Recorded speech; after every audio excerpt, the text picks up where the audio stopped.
A comunidade Narrações Imersivas acaba de chegar. Torne-se membro e tenha acesso a todos os nossos livros, sem interrupções ou propagandas. E em formato de MP3, ouça diretamente da nossa plataforma no Hotmart. Por menos de uma Coca-Cola por mês, você assina nossa comunidade e apoia diretamente nosso trabalho. Não perca mais tempo e venha curtir mais uma forma de ouvir Narrações Imersivas. Link para assinar a comunidade na descrição ou no primeiro comentário fixado. Fique agora com mais um episódio imersivo. Saga Jogos Vorazes.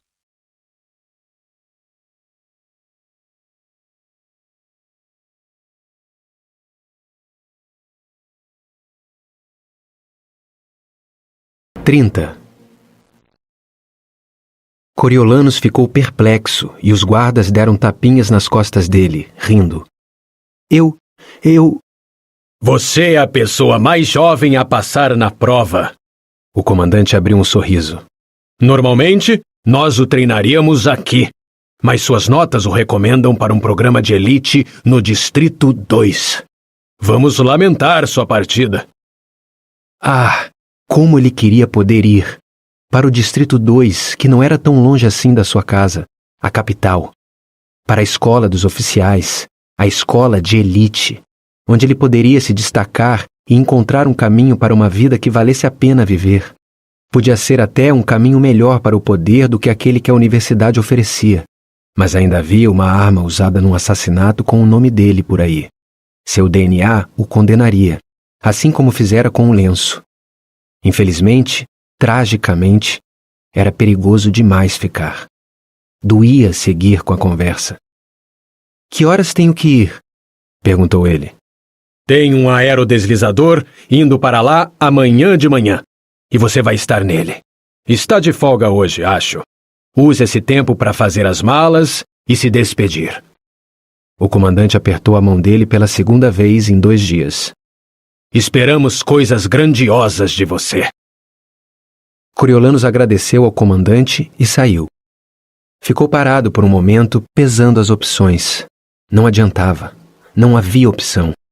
Odiando-se e odiando Sejanus Plint ainda mais, ele foi na direção do prédio que abrigava o gerador, quase não ligando se fosse detido. Que decepção amarga ter uma segunda chance de um futuro brilhante tão irrevogavelmente arrancada. Ele teve que lembrar a si mesmo da corda, da forca e dos gaios tagarelas imitando suas últimas palavras para renovar o foco. Ele estava prestes a desertar dos pacificadores. Precisava parar de pensar naquilo. Quando chegou à construção, deu uma olhada rápida para trás, mas a base ainda estava dormindo, e foi até os fundos sem testemunhas. Examinou o alambrado e, a princípio, não encontrou nenhuma abertura. Ele enfiou os dedos nos elos e deu um saculejo de frustração.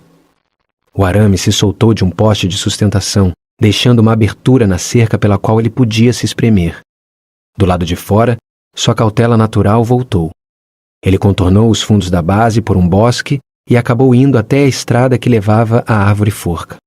Quando chegou nela, só seguiu a trilha que o caminhão tinha feito nas idas anteriores, andando rapidamente, mas não rápido demais a ponto de chamar atenção. Mas isso não era problema em um domingo quente logo depois do amanhecer.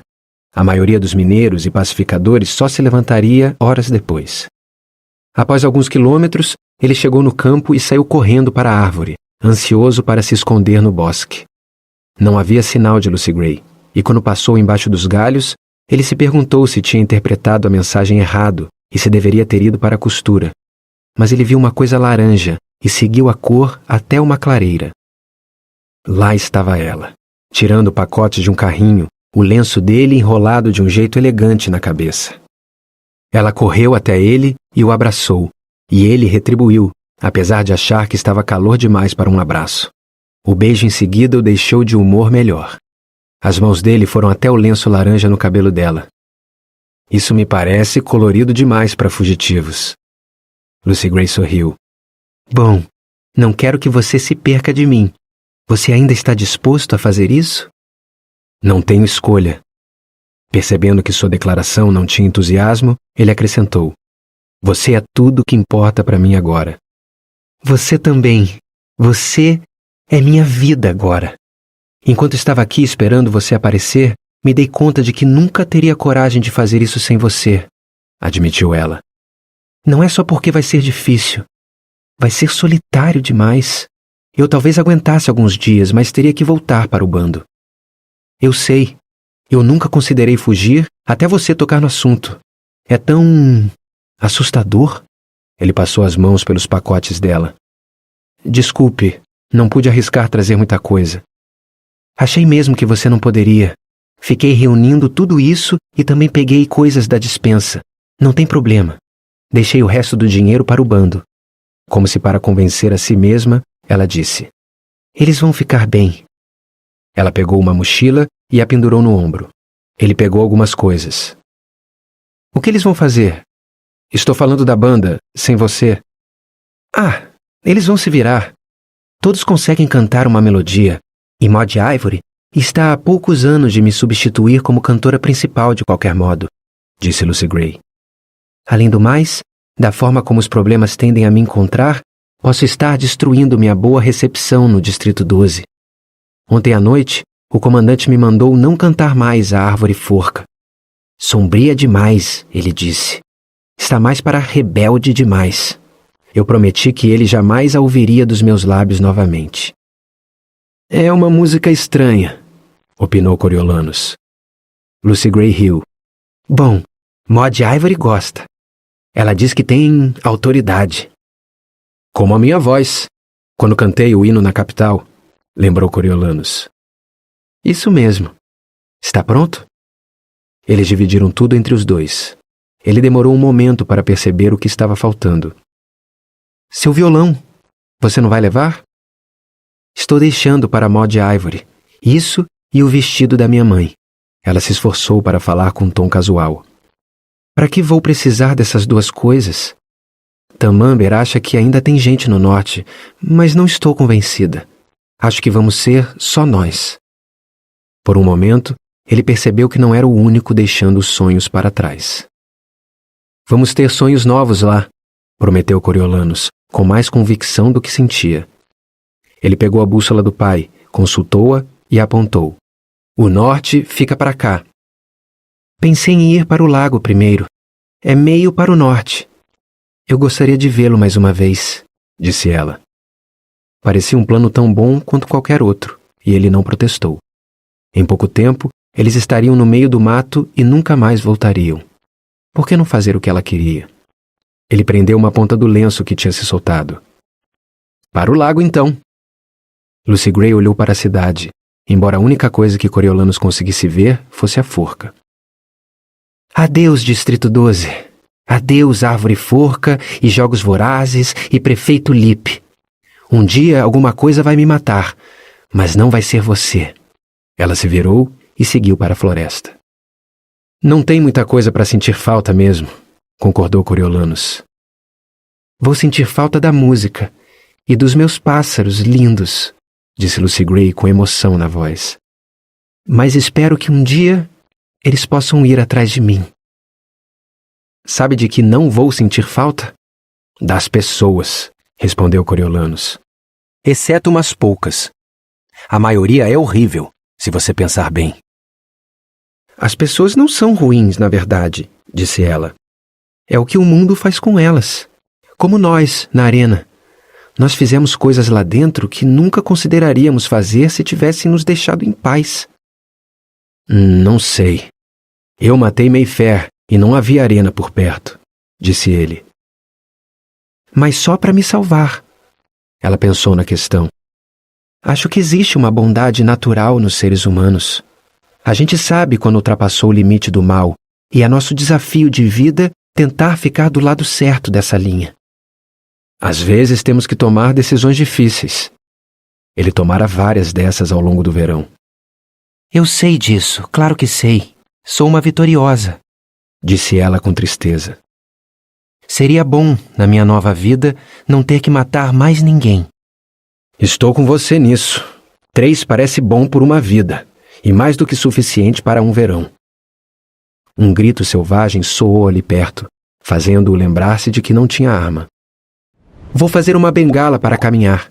Quer uma? Ela parou.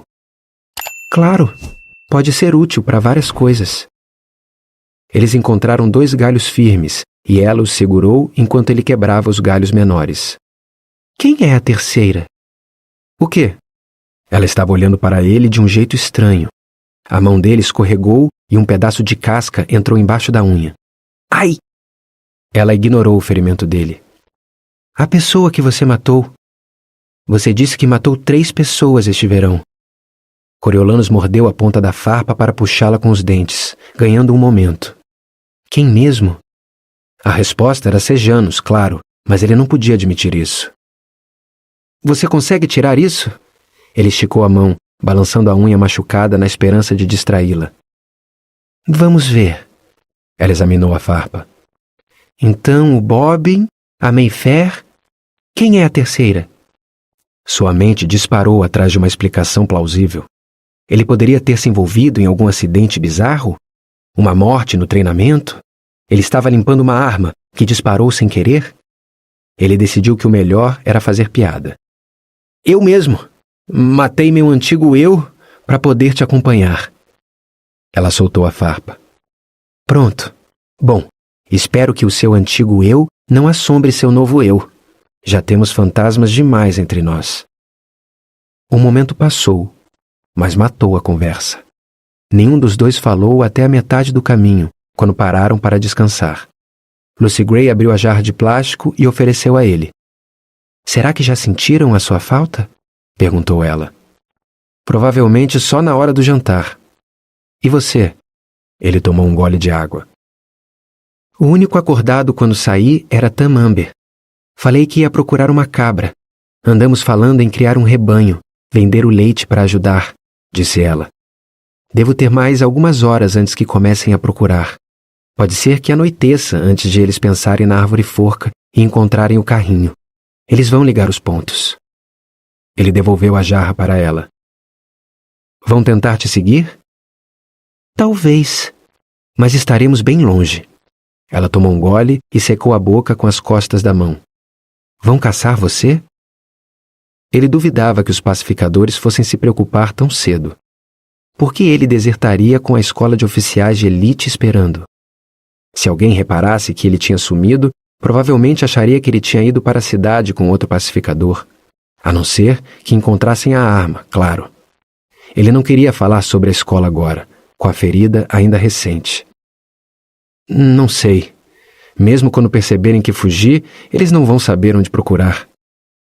Eles andaram até o lago, cada um perdido nos seus pensamentos. Tudo parecia irreal para eles, como se aquilo fosse só um passeio de diversão, como de 2 domingos antes. Como se eles estivessem indo fazer um piquenique e ele precisasse voltar para comer mortadela frita e para o toque de recolher. Mas não.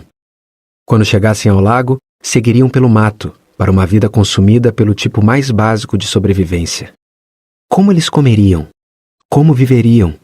E o que eles fariam quando os desafios de obter comida e abrigo tivessem sido resolvidos? Ela sem música, ele sem escola, sem o serviço militar, sem nada. Eles formariam uma família? Parecia uma existência vazia demais para condenar uma criança a ela. Qualquer criança, ainda mais a dele. O que havia para aspirar depois que a riqueza, a fama e o poder tivessem sido eliminados? O objetivo da sobrevivência era a sobrevivência e mais nada? Ele estava tão preocupado com essas questões que a segunda parte da viagem até o lago passou rápido. Eles botaram as bolsas na margem e Lucy Gray foi procurar galhos para usar como varas de pescar. Nós não sabemos o que vem por aí, então melhor encher a barriga aqui, disse ela. Ela mostrou como prender o fio grosso e os anzóis às varas. Remexer na lama macia em busca de minhocas o repugnava, e ele se perguntou se aquela seria uma atividade diária. Seria se eles estivessem com fome.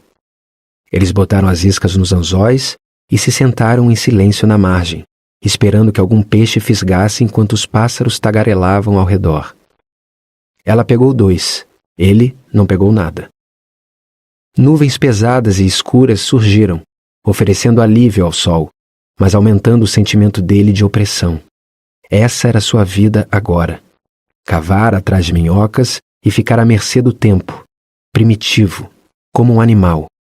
Ele sabia que seria mais fácil se ele não fosse uma pessoa tão excepcional, o melhor e mais brilhante que a humanidade tinha a oferecer, o mais jovem a passar no exame de candidato a oficial. Se ele fosse inútil e idiota, a perda da civilização não teria esvaziado suas entranhas daquela maneira.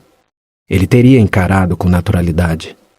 Gotas grossas e frias de chuva começaram a cair nele, deixando marcas molhadas no uniforme.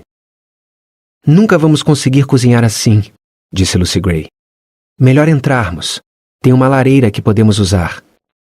Ela só podia estar falando da única casa do lago que ainda tinha telhado. Provavelmente, o último telhado que Coriolanos veria até que aprendesse a construir um. Como se construía um telhado? Isso não tinha caído na prova dos oficiais. Depois que ela limpou rapidamente os peixes e os embrulhou em folhas, eles pegaram os pacotes e correram até a casa enquanto a chuva caía. Talvez fosse divertido se não fosse sua vida real. Só uma aventura de algumas horas com uma garota encantadora e um futuro satisfatório em outro lugar.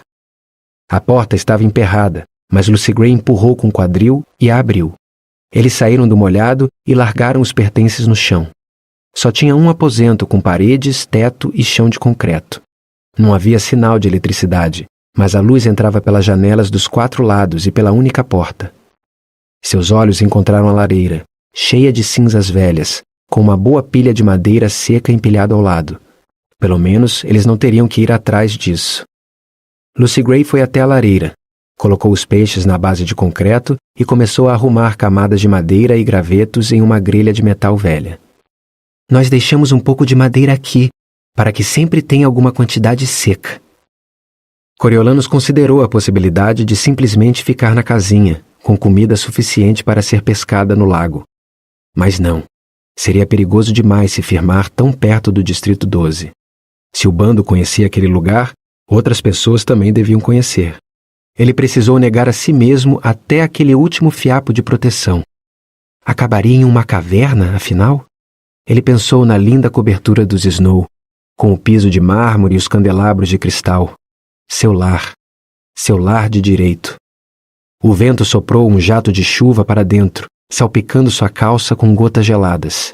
Ele fechou a porta e parou. A porta estava escondendo uma coisa. Um saco de aniagem. Pela abertura, saía o cano de uma arma. Não podia ser.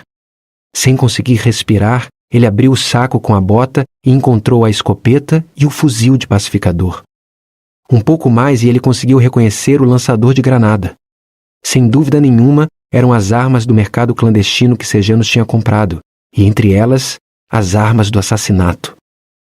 Lucy Gray acendeu o fogo. Eu trouxe uma lata velha de metal, pensando em carregar carvão aceso de um lugar para o outro. Não tenho muitos fósforos, e é difícil acender fogo com pedras. Aham, disse Coriolanos. Boa ideia. Como as armas tinham ido parar lá? Mas fazia sentido. Billy Tope poderia ter levado Spruce até o lago, ou talvez Spruce simplesmente conhecesse o local. Teria sido útil para os rebeldes na guerra, para usarem como esconderijo. E Spruce fora inteligente de saber que não podia correr o risco de esconder as provas no Distrito 12. Ei, o que você encontrou aí? Lucy Gray se juntou a ele e se inclinou para puxar o saco das armas. Ah, são as que estavam no barracão? Acho que devem ser, disse ele. Devemos levar as armas com a gente? Lucy recuou, se levantou e pensou por um momento. Prefiro não levar.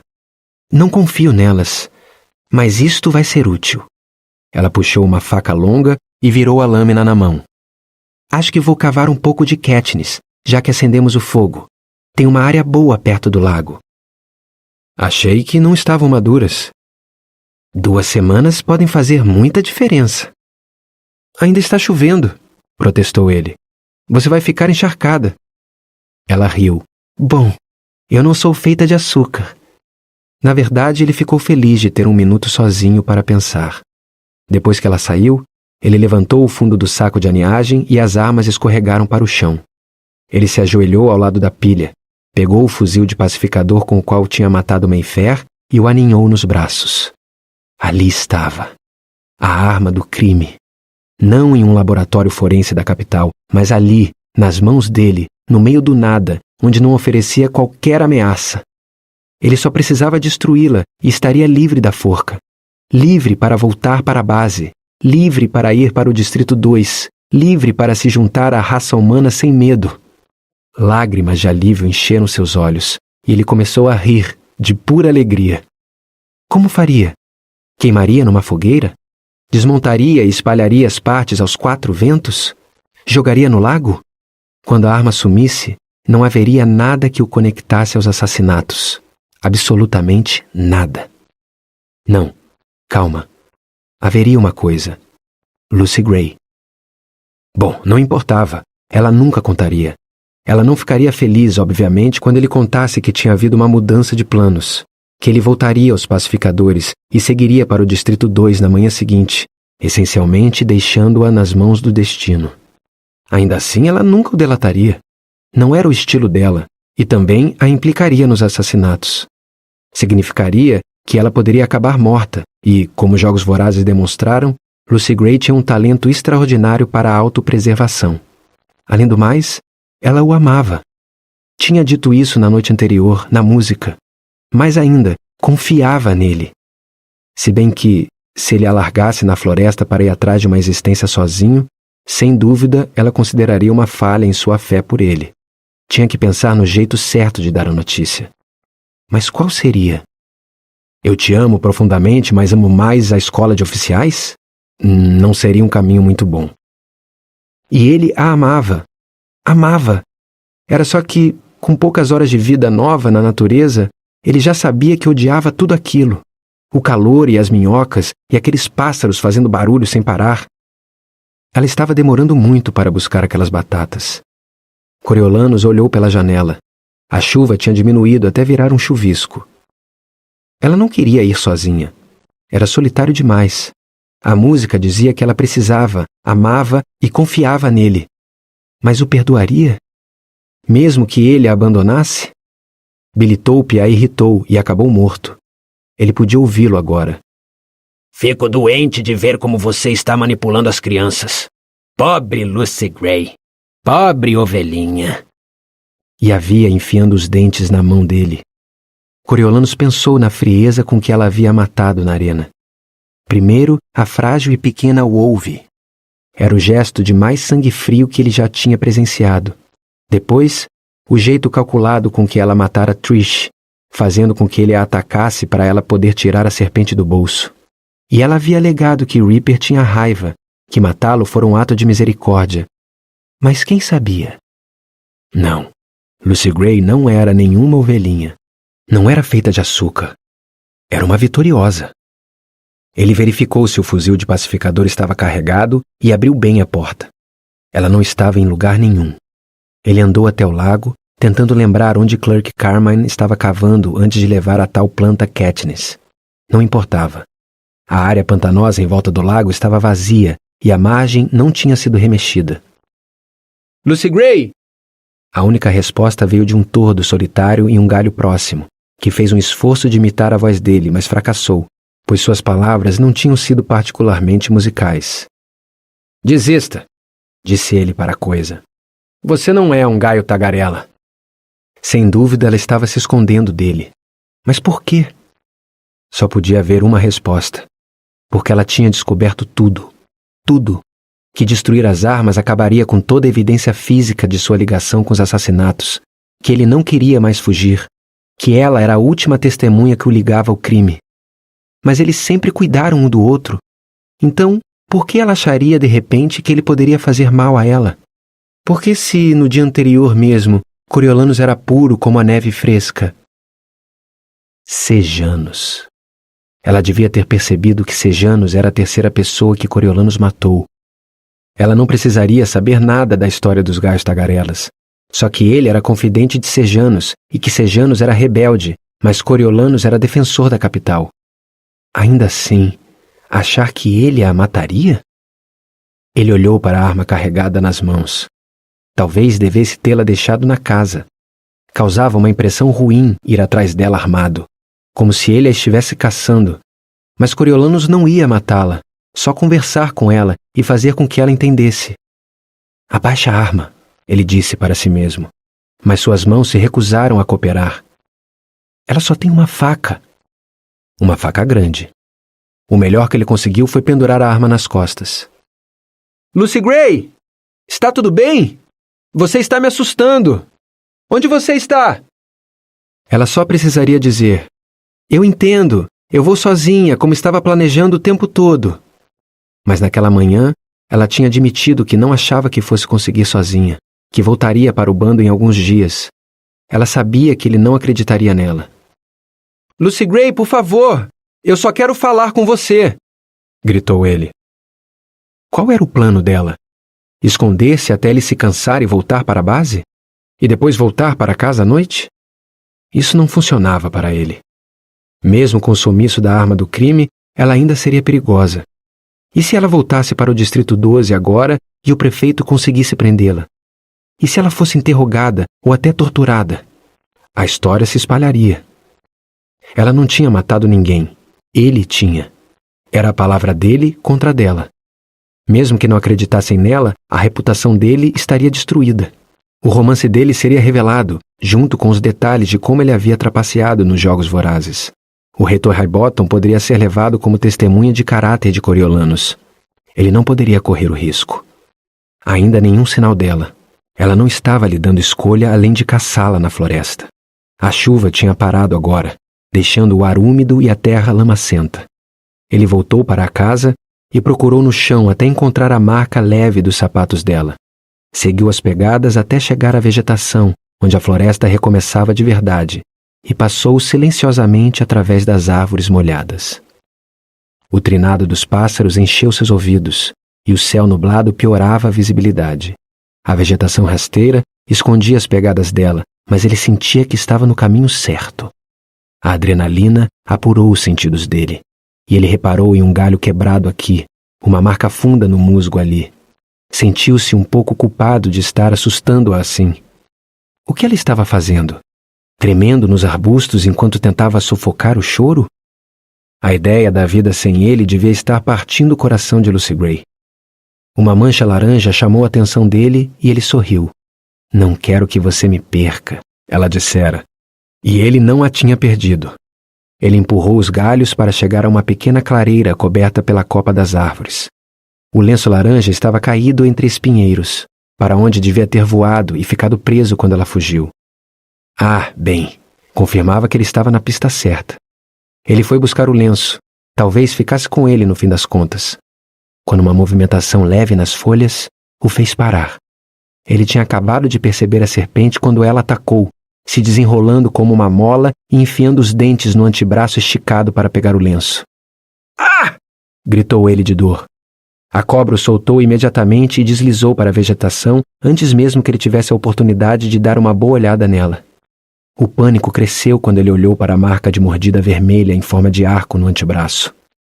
Pânico e descrença. Lucy Gray tentou matá-lo. Não era coincidência, o lenço caído, a cobra na posição. Maud Ivory havia dito que ela sempre sabia onde encontrá-las. Era uma armadilha e ele tinha caído, como um patinho. Pobre ovelhinha, realmente. Ele estava começando a gostar de Billy Taupe. Coriolanos não sabia nada sobre serpentes além das coloridas da arena. Com os pés grudados no chão, o coração disparado, ele esperou morrer ali mesmo. Mas apesar de o ferimento doer, ele ainda estava de pé. Ele não sabia quanto tempo teria, mas por tudo que existia de Snow no mundo, ela ia pagar. Ele deveria amarrar o braço com um torniquete? Sugar o veneno? Eles ainda não tinham feito treinamento de sobrevivência. Com medo de seus tratamentos de primeiros socorros só espalharem o veneno com mais rapidez pelo organismo, ele puxou a manga sobre o antebraço, tirou o fuzil do ombro e saiu atrás dela. Se estivesse se sentindo melhor, ele teria rido da rapidez com que o relacionamento deles deteriorou e virou uma edição particular dos Jogos Vorazes. Ela não era tão fácil de encontrar, e ele percebeu que as pistas anteriores tinham sido só para levá-lo diretamente até a cobra. Mas ela não podia estar tão longe. Ela ia querer saber se a coisa o tinha matado ou se precisaria pensar em outro plano de ataque.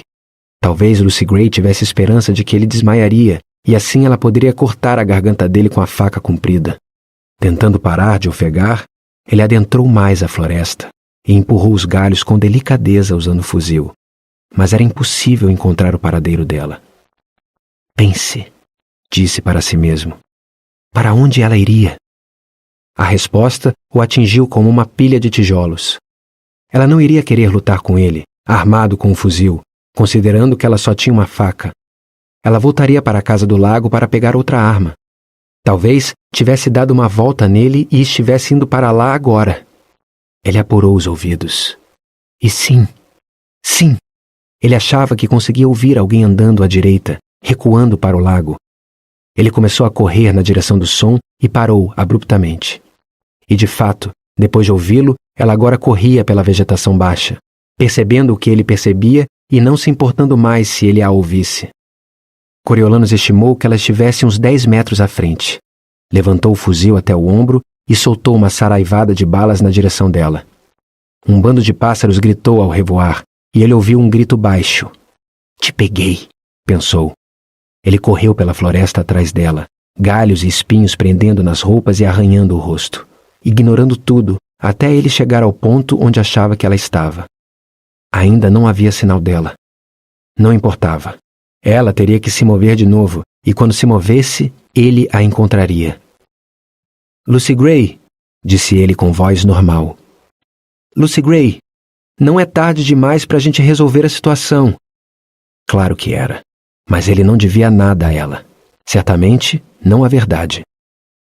Lucy Gray, você não quer falar comigo?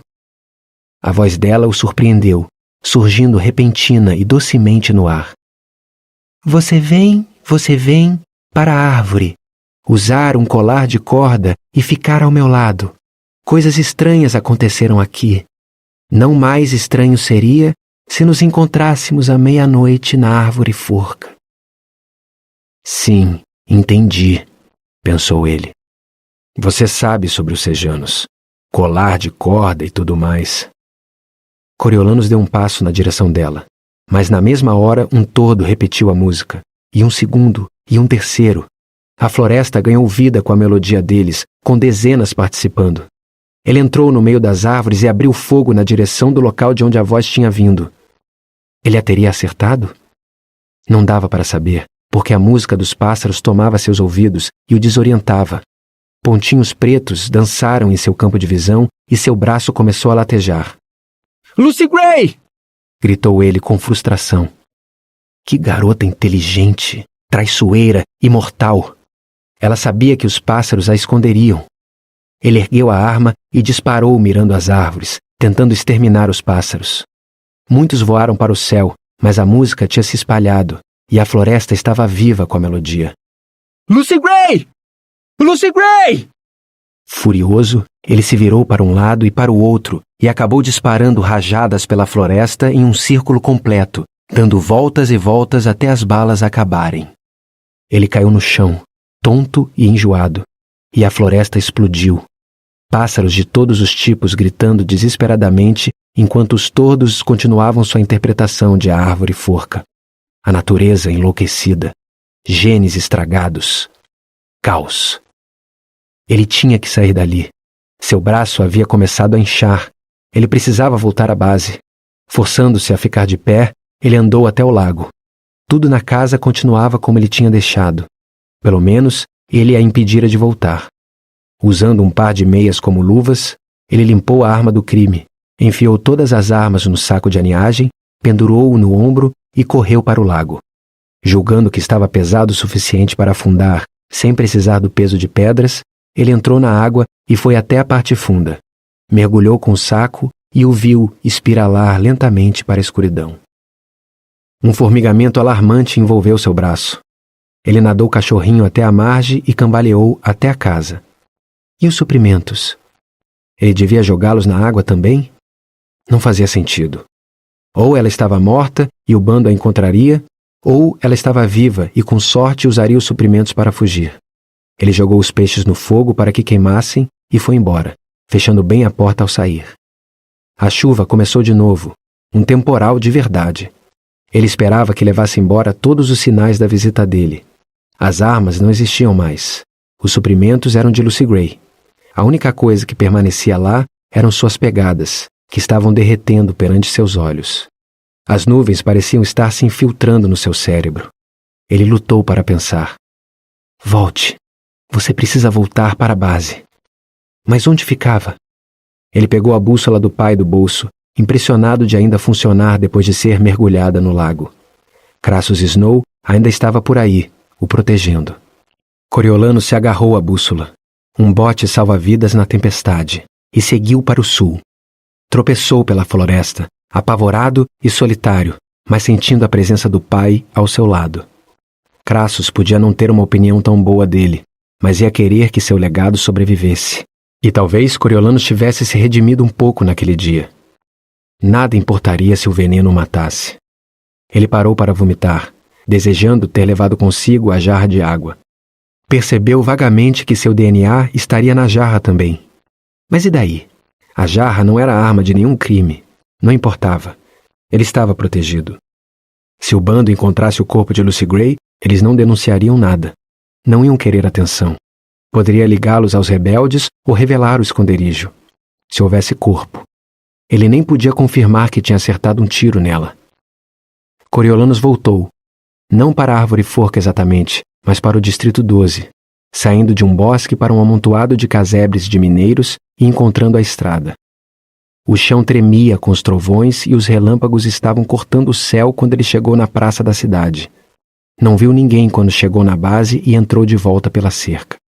Ele foi direto para a clínica e alegou que tinha parado para amarrar o sapato a caminho do ginásio quando uma serpente apareceu do nada e o picou. A médica assentiu.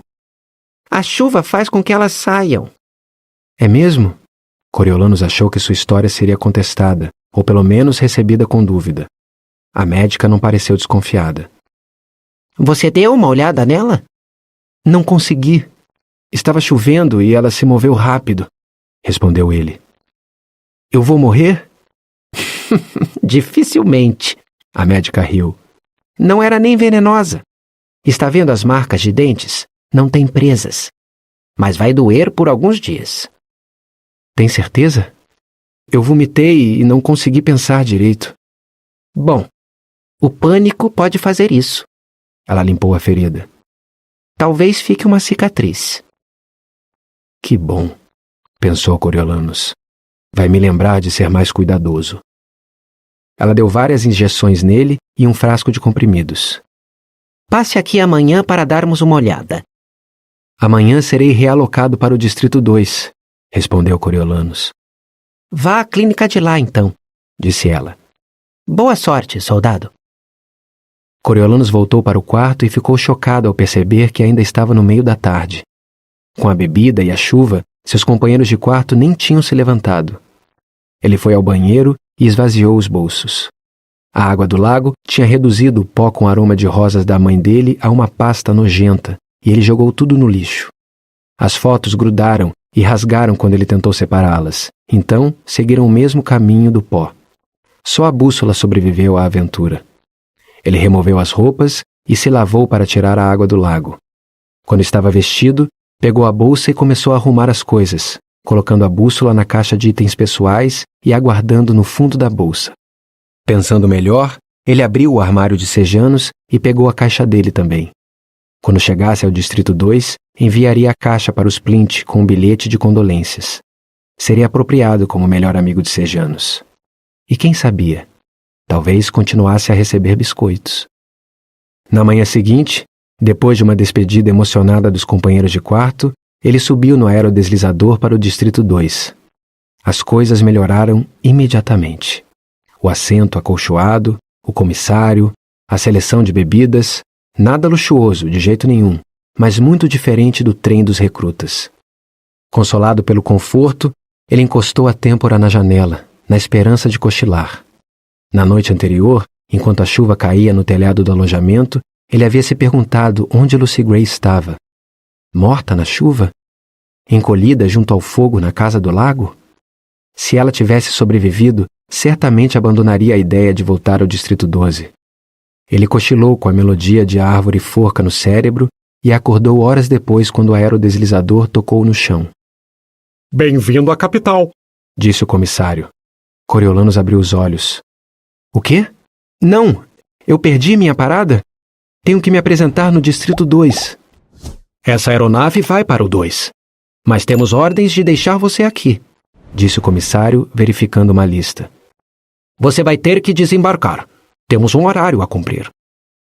Ele se viu na pista de um aeroporto pequeno e desconhecido. Um caminhão de pacificadores parou e ele recebeu ordens de entrar na caçamba. Enquanto seguia no veículo, sem conseguir informações do motorista, foi tomado pelo medo. Tinha havido algum erro. Tinha? E se tivessem conectado ele aos assassinatos? Será que Lucy Gray tinha voltado e o acusado e agora precisavam interrogá-lo? Fariam a dragagem do lago em busca das armas? Seu coração deu um pulinho quando eles entraram na Via Scholars e passaram pela academia, silenciosa e vazia numa tarde de verão. Havia o parque onde eles às vezes ficavam depois da aula. E a padaria com cupcakes que ele amava. Pelo menos ele teve mais um vislumbre de sua cidade. A nostalgia sumiu quando o caminhão fez uma curva e ele percebeu que estava a caminho da cidadela. Lá dentro, os guardas fizeram sinal para ele ir até o elevador. Ela está esperando no laboratório. Ele se agarrou à esperança de que ela era a doutora Kay e não a doutora Gal. Mas sua antiga nêmesis acenou para Coriolanus do outro lado do laboratório quando ele saiu do elevador. Por que ele estava lá? Acabaria indo parar numa jaula? Quando foi até ela, ele a viu jogar um camundongo vivo em um tanque de serpentes douradas. O vitorioso retorna. Aqui, segura isso. A doutora Gal colocou nas mãos dele uma tigela de metal cheia de roedores rosados se remexendo dentro. Coriolano segurou a ânsia de vômito. Oi, doutora Gal. Recebi sua carta, disse ela. E seu gaio, tagarela. Uma pena o que aconteceu com o jovem Plint. Mas será que é uma pena mesmo? De qualquer modo, fiquei feliz de ver que você deu continuidade aos estudos no 12, que desenvolveu sua visão de mundo. Ele se sentiu puxado de volta às antigas lições dela, como se nada tivesse acontecido. Sim, foi revelador. Pensei em todas as coisas que discutimos. Caos, controle e contrato. Os 3 Cs. Você pensou nos Jogos Vorazes? Perguntou ela. No dia que nos conhecemos, Casca perguntou a você qual era o propósito deles, e você deu a resposta padrão: punir os distritos. Você mudaria isso agora? Coriolano se lembrou da conversa que tivera com os Sejanos quando eles estavam desfazendo a bolsa dele. Eu elaboraria mais a resposta. Não são só para punir os distritos, são parte da guerra eterna. Cada edição, uma batalha própria. Uma que podemos segurar na palma da mão, em vez de travar uma guerra real que poderia sair do nosso controle. Ela afastou um ratinho de uma boca aberta. Você aí, não seja gulosa. E são um lembrete do que fizemos uns aos outros, do que temos potencial de fazer de novo, por causa de quem somos. Continuou ele. E quem nós somos? Você chegou a essa conclusão? Perguntou ela. Criaturas que precisam da capital para sobreviver. Ele não pôde evitar uma ironia. Mas não adianta nada, sabe? Os Jogos Vorazes. Ninguém no 12 assiste, só a colheita. Nós nem tínhamos televisão que funcionasse na base. Embora isso possa ser um problema no futuro, foi uma bênção este ano. Considerando que tive que apagar a confusão toda, disse a doutora Gal. Foi um erro envolver os alunos, principalmente quando eles começaram a morrer como moscas. Apresentou a capital como vulnerável demais. A senhora apagou? Perguntou ele. Todas as cópias foram apagadas e nunca mais serão exibidas. Ela sorriu. Tenho uma no cofre, é claro, mas é só para minha diversão pessoal. Ele ficou feliz de saber que tudo tinha sido apagado. Era mais uma forma de eliminar Lucy Gray do mundo. A capital a esqueceria, os distritos mal a conheciam, e o Distrito 12 nunca a tinha aceitado como parte deles. Em poucos anos, haveria uma vaga memória de que uma garota cantou na arena um dia, e isso também seria esquecido. Adeus, Lucy Gray. Nós mal te conhecemos. Não foi perda total. Acho que vamos usar Flickerman de novo ano que vem. E sua ideia sobre as apostas é ótima, disse ela. Vocês precisam tornar obrigatório assistirem. Ninguém no 12 vai ligar a televisão em uma coisa deprimente daquelas por escolha, disse ele. Eles passam o pouco tempo livre que têm bebendo para esquecer o resto da vida. A doutora Gal riu. Parece que você aprendeu muita coisa nas suas férias de verão, Sr. Snow. Férias? Disse ele perplexo. Bom, o que você ia fazer aqui? Ficar à toa pela capital, penteando seus cachos? Achei que um verão com os pacificadores seria bem mais educativo. Ela observou a confusão no rosto dele. Você não acha que investi todo esse tempo em você para te entregar para aqueles imbecis dos distritos, acha? Não entendi. Me disseram... Ele começou a dizer. Ela o interrompeu. Eu pedi uma dispensa honorável, a valer imediatamente. Você vai estudar comigo na universidade. Na universidade? Aqui na capital? Disse ele com surpresa. Ela jogou o último rato no tanque. As aulas começam na quinta.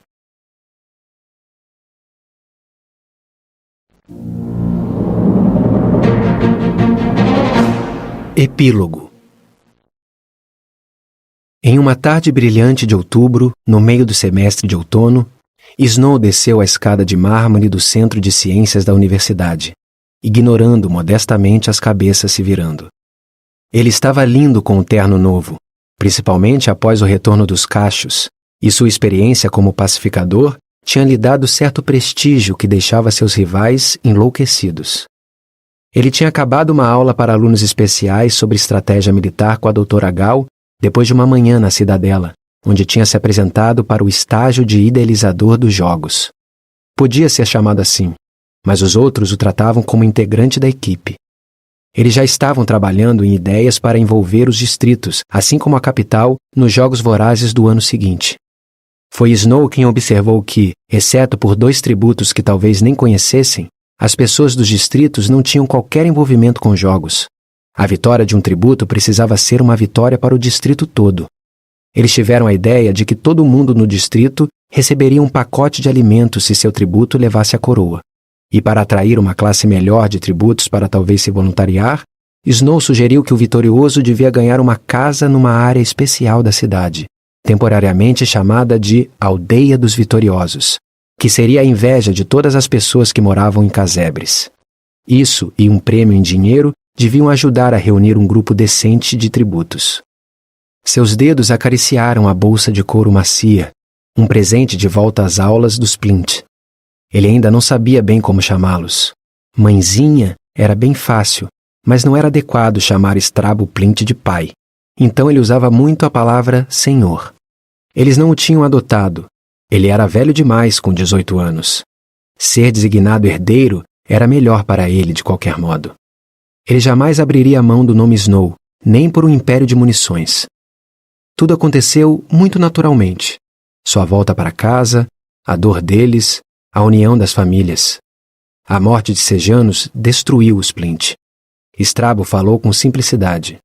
Minha esposa precisa de alguma coisa como motivação para viver. Eu também. Você perdeu seus pais. Nós perdemos nosso filho. Eu estava pensando em resolvermos isso de alguma forma.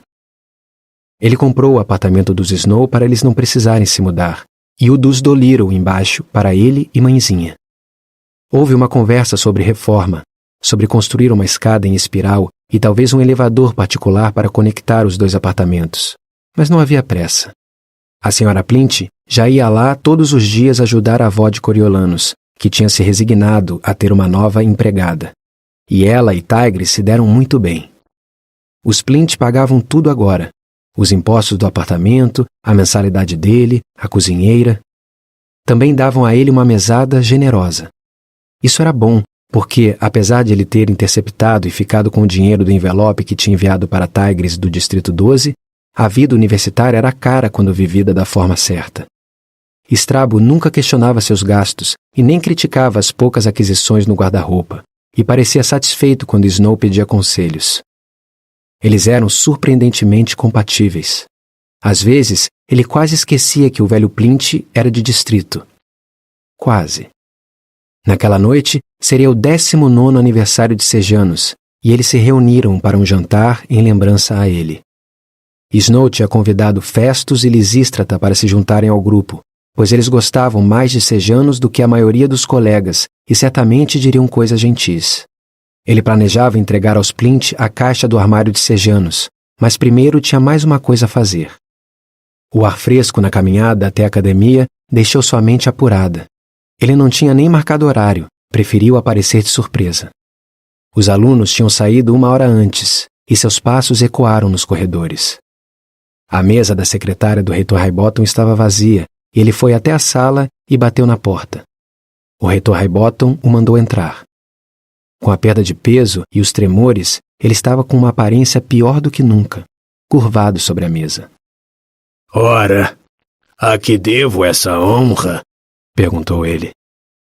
Eu gostaria de recuperar o estojo de pó compacto da minha mãe, já que você não precisa mais dele, respondeu Snow.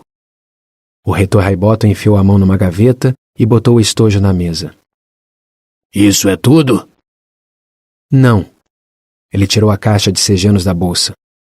Vou devolver os itens pessoais de Sejanos para os pais dele hoje. Não sei bem o que fazer com isso. Ele esvaziou o conteúdo da caixa na mesa e pegou o diploma emoldurado.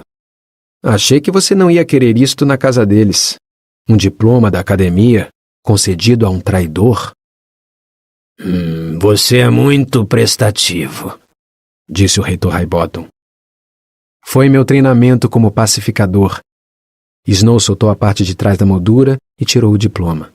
Em seguida, como se de impulso, botou uma foto da família Plint no lugar. Acho que os pais dele vão preferir assim. Os dois olharam o que tinha restado da família de Sejanos, e ele jogou os 3 frascos de remédio na lata de lixo do reitor Highbottom. Quanto menos lembranças ruins, melhor.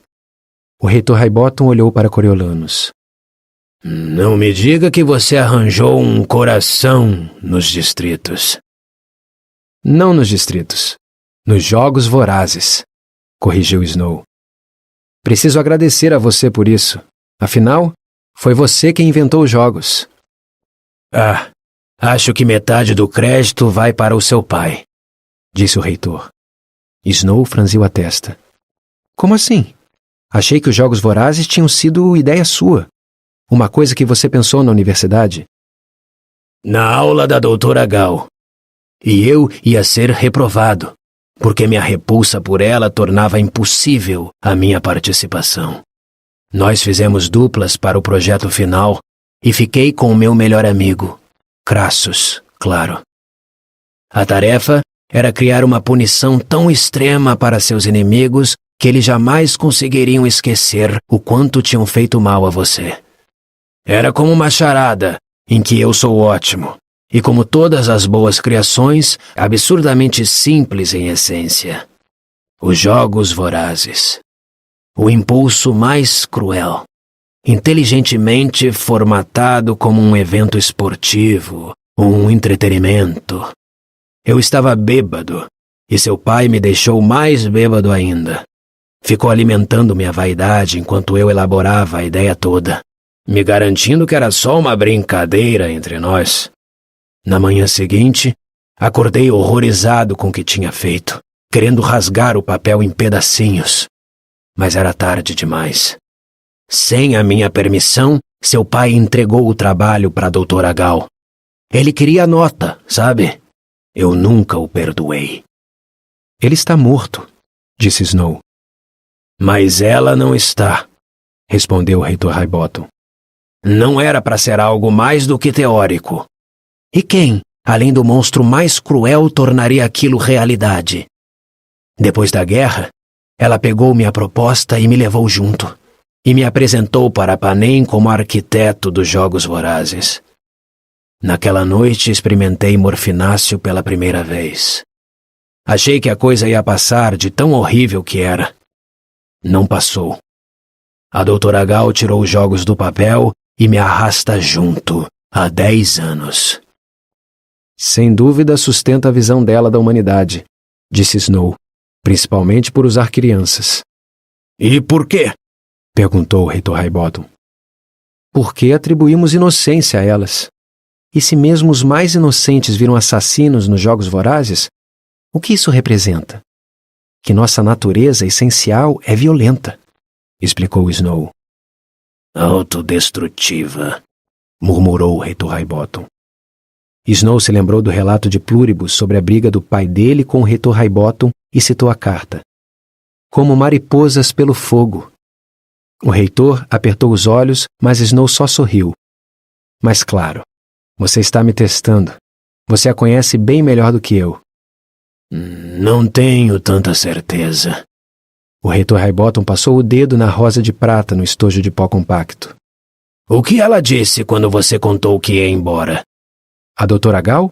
Perguntou Snow. A sua passarinha, Canora, disse o reitor. Quando você foi embora do 12, ela ficou triste de te ver partir? Acho que ambos ficamos um pouco tristes. Snow guardou o estojo de pó compacto e pegou as coisas de Sejanos. É melhor eu ir. Vamos receber móveis novos para a sala e prometi à minha prima que estaria lá para supervisionar os entregadores. É melhor você ir mesmo, disse o reitor Highbottom. De volta à cobertura. Snow não queria falar sobre Lucy Gray com ninguém, principalmente o reitor Highbottom. Sorriso tinha lhe enviado uma carta para o antigo endereço dos Plint, citando o desaparecimento dela. Todo mundo achou que o prefeito a tinha matado, mas não tinham como provar. Quanto ao bando, um novo comandante tinha substituído Hoff, e sua primeira decisão foi proibir shows no prego, porque música sempre criava problemas. Sim, pensou Snow, sem dúvida. O destino de Lucy Gray era um mistério, então, assim como o da garotinha que tinha o mesmo nome que ela, a daquela música irritante. Ela estava viva? Morta? Era um fantasma que assombrava a floresta? Talvez ninguém nunca realmente fosse saber. Não importava. A neve representou o fim de ambas. Pobre Lucy Gray. Pobre garota fantasma cantando com seus pássaros. Você vem, para a árvore, onde eu mandei você fugir para nós dois ficarmos livres. Ela podia voar o quanto quisesse em volta do Distrito 12, mas ela e seus tordos jamais poderiam voltar a fazer mal a ele. Às vezes, ele se lembrava de um momento de doçura e quase desejava que as coisas tivessem terminado diferentes. Mas jamais teria dado certo entre os dois, mesmo que ele tivesse ficado. Eles eram diferentes demais. E ele não gostava do amor, do jeito como o fazia se sentir burro e vulnerável. Se um dia se casasse, ele escolheria alguém incapaz de balançar seu coração. Alguém que odiasse até, para que nunca pudesse manipulá-lo da forma como Lucy Gray tinha feito. Para que nunca pudesse deixá-lo com ciúmes, nem torná-lo fraco. Livia Cardew seria perfeita. Ele imaginou os dois, o presidente e sua primeira-dama, celebrando os Jogos Vorazes em alguns anos. Ele continuaria os jogos, claro, quando governasse Panem.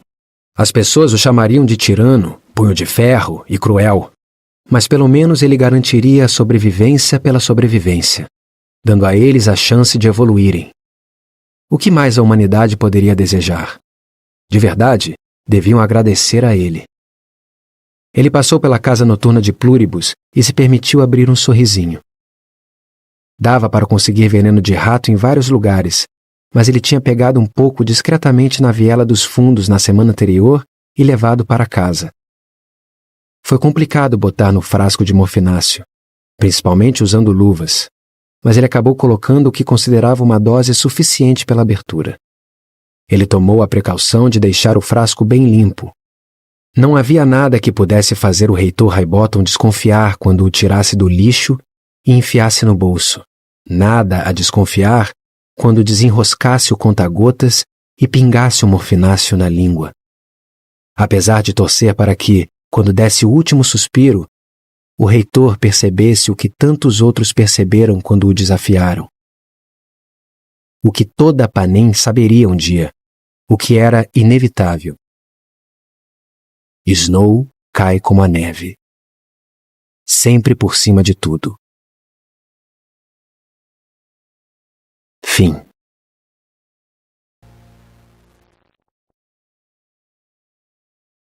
Agradecimentos. Eu gostaria de agradecer aos meus pais pelo amor e por sempre apoiarem minha escrita. A meu pai, por me ensinar sobre os pensadores iluministas e sobre o debate do estado de natureza desde cedo. E a minha mãe, a formada em inglês, por alimentar a leitura em mim e por tantas horas felizes em volta do piano. Meu marido, Cap Pryor, e minha agente literária, Rosemary Stimula, são meus primeiros leitores há muito tempo. As opiniões deles nos primeiros rascunhos deste livro foram valiosas para o desenvolvimento do jovem Coriolanus Snow e seu mundo pós-guerra, e, sem dúvida, poupou todo tipo de dor de cabeça aos meus editores. E falando em editores, nunca uma autora teve um grupo tão profundo e talentoso. Desta vez, eles chegaram em ondas, começando com a incrível Kate Egan, que me guiou com habilidade por 10 livros, junto com David Levitan, meu excelente diretor editorial, que estava em todos os lugares ao mesmo tempo, elaborando o título, cortando as passagens pesadas e providenciando distribuições clandestinas de manuscritos. Onde mais? Na produção de Coriolanus da Shakespeare in the Park. A segunda onda trouxe o talentoso e inspirado par formado por Jane Rees e Emily Seife, seguido das minhas preparadoras com olhos de águia, Rachel Stark e Joy Simpkins, que não deixaram pedra sobre pedra. Sou profundamente agradecida a todos vocês por me ajudarem a dar forma a essa história com seus lindos cérebros e corações. Foi um prazer tão grande estar de novo nas mãos da equipe maravilhosa da Scholastic Press, Rachel Cohn, Lisette Serrano, Tracy Van Straten, Ellie Berger, Dick Robinson, Mark Seidenfeld, Leslie Garrett, Josh Berlowitz, Erin O'Connor, Maeve Norton, Stephanie Jones, Joanne Mojica, Andrea Davis Pinkney, Billy de Michele e todo o esquadrão de vendas da Scholastic. Obrigada a todos vocês.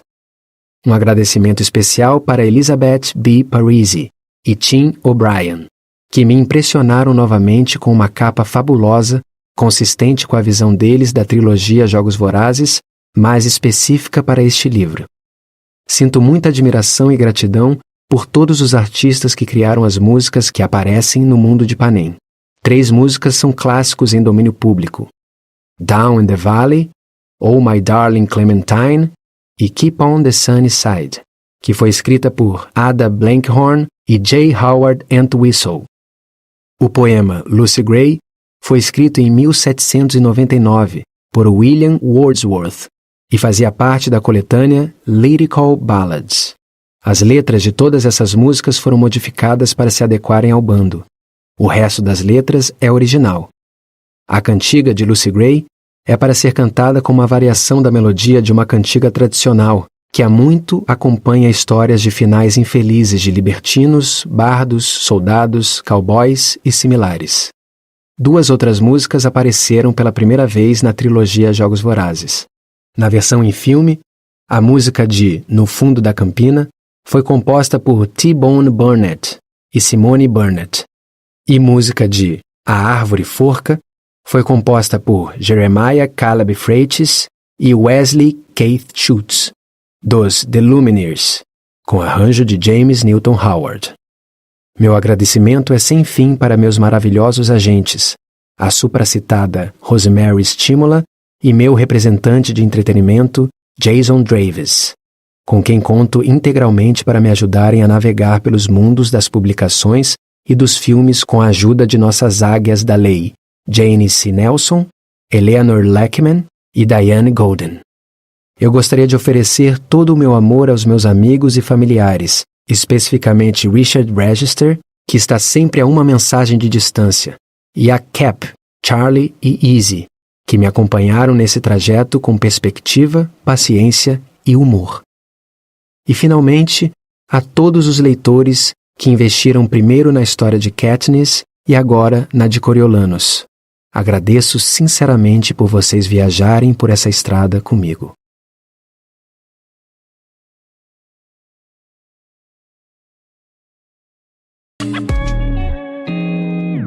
O canal Narrações Imersivas agradece por ter ouvido mais um episódio conosco. Acompanhe nossa página no Instagram e fique por dentro de todas as novidades do canal. E se você vê valor nesse projeto, considere apoiá-lo. Faça parte da nossa comunidade no Hotmart. Até a próxima com mais uma narração imersiva.